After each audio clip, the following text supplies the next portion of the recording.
So there's been some big changes in the Colorado Springs real estate market. Homes are taking a little longer to sell, inventory is on the rise, and interest rates are still high, but prices are holding steady and even rising in some cases.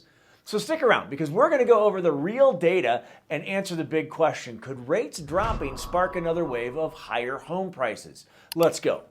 Hey, what's going on? I am Mark with My Front Range Living. I'm your local Colorado Springs real estate expert. And if you have any questions about buying or selling or just in the market in general here in Colorado Springs, you can go in the description of the video below and get our contact information as well as our website. We'd love to help any way we can. So, homes are sitting on the market longer, as I said, and it's important to understand as we dive into these numbers, this is specific to Colorado Springs and single family. So normally, for those of you who have followed the channel for a while, we talked about the entirety of the Pikes Peak MLS, and we'll go over single family and condos and townhomes. Today's information is just Colorado Springs and only single family homes. So keep that in mind as we go. So let's talk about how long it's taking to sell a house here in Colorado Springs. Right now, current days on market is 74 days, and that's the highest it's been since 2015, January of 2015, when it was 111. So what does that mean? Homes aren't selling as quickly as they used to. So what that means is buyers have more time to shop around, compare, and there's a little bit more room to negotiate. Obviously, the longer a home stays out there on the market, more than likely, the more willing that a seller is to negotiate some of the things that a buyer could be looking for.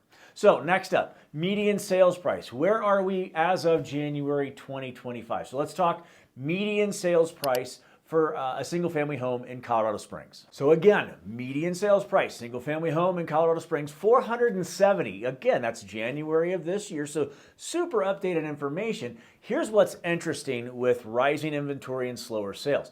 Prices are holding steady, and we've even seen a few slight price increases year over year. So for context, back in 2015, median sales price was $229,000.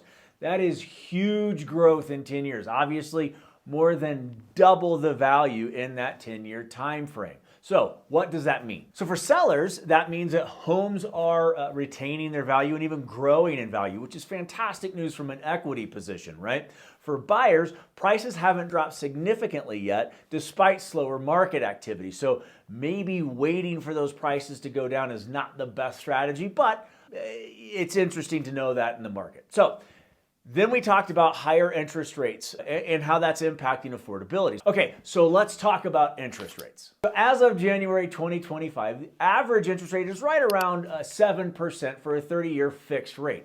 Now that's way higher than just a few years ago when we were right around 2 or 3%, right? We saw a few years and a huge impact on affordability. But what was interesting is, as we looked at the 10-year time frame, we were right around 4.5% in 2015. So not only have home values more than doubled, right, but we're also talking about interest rates that have gone really high up. And yes, there was a period, 2020, 2021, somewhere in there, where they were super low, but home affordability has been becoming an increasingly difficult issue because interest rates were low, they're much higher now, inventory is fluctuating, and home values have gone up. So let's take a look at an example, just real quick. So a $400,000 house with 3%, and again, probably not going to see that again, but a $400,000 home with a 3% interest rate costs about $1,700 a month with principal and interest, right?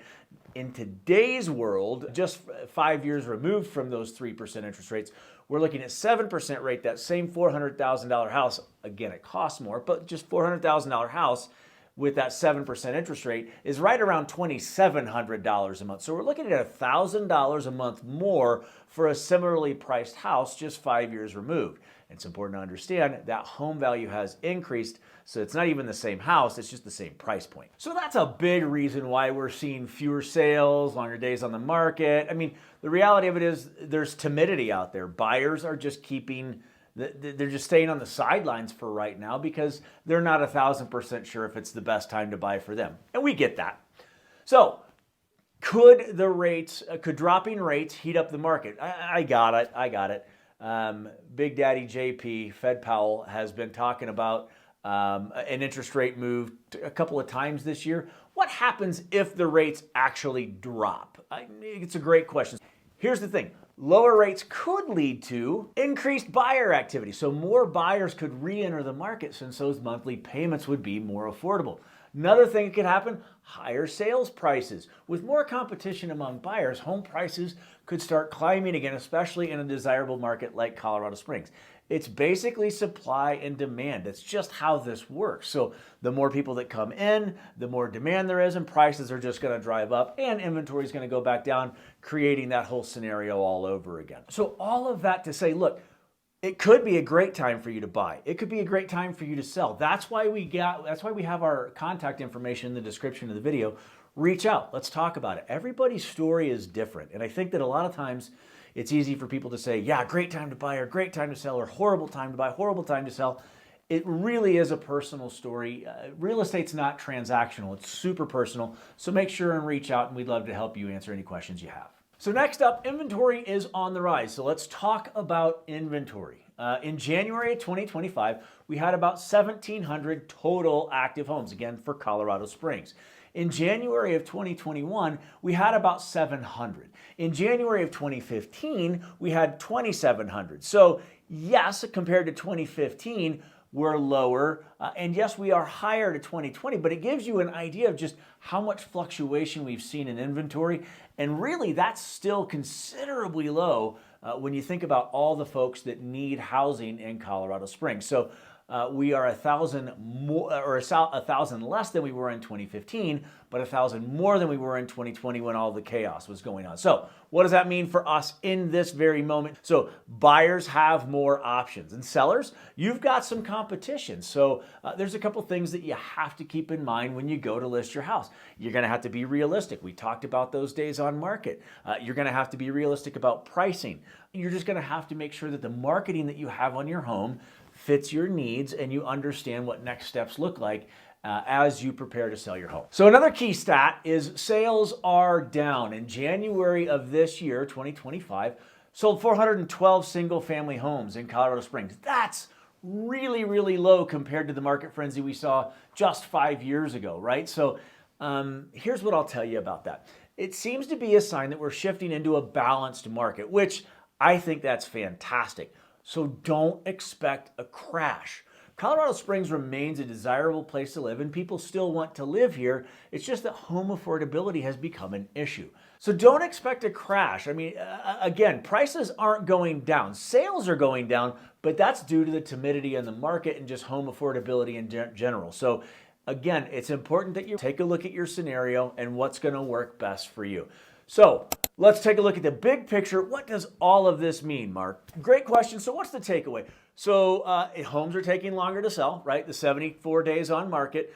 Median sales price are holding steady at 470, even with that higher inventory. Inventory is on the way up. Again, just a little bit, but it is on the way up. And then with interest rates remaining high, it limits affordability for a lot of buyers. So final thoughts on this. The Colorado Springs market is becoming more balanced. And again, we love that. That's not bad news.